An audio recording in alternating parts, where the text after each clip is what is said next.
ফিলিস্তিনের ভিডিওগুলো দেখবার মতো অবস্থা নাই। একটু আগে একটা ভিডিও দেখছিলাম, আল্লাহ তাআলা আমাকেও একটা বাচ্চা দিয়েছেন ৮-১০ বছরের। ৮-১০ বছরের একটা ছেলে ৫-৬ বছরের একটা ছেলেকে, ছোট ভাইকে বড় ভাই সান্ত্বনা দিচ্ছে, মাথার উপরে হাত বুলাচ্ছে।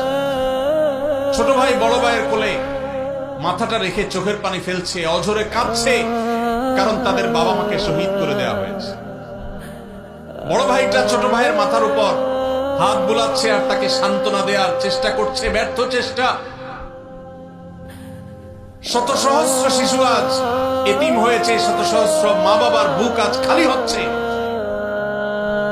যারা নারী অধিকার নিয়ে পান থেকে চুন খসলেই চিৎকার চেঁচামেচি করে, সেই মানুষগুলো আজ পাথর হয়ে গেছে।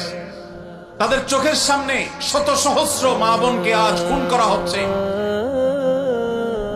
প্রেগনেন্ট মহিলাদেরকে রেখে সেই হসপিটাল বম্বিং করে উড়িয়ে দেওয়া হচ্ছে।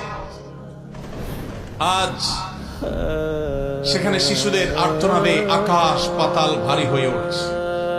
কোন স্থাপনার সেখানে বাকি নাই যেটা ভেঙে চুরে গুড়িয়ে দেওয়া হয়নি।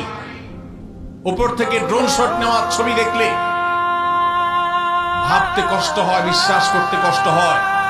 একটা শহর, একটা জনপদকে এইভাবে মাটির সাথে মিশিয়ে দেওয়া যায়।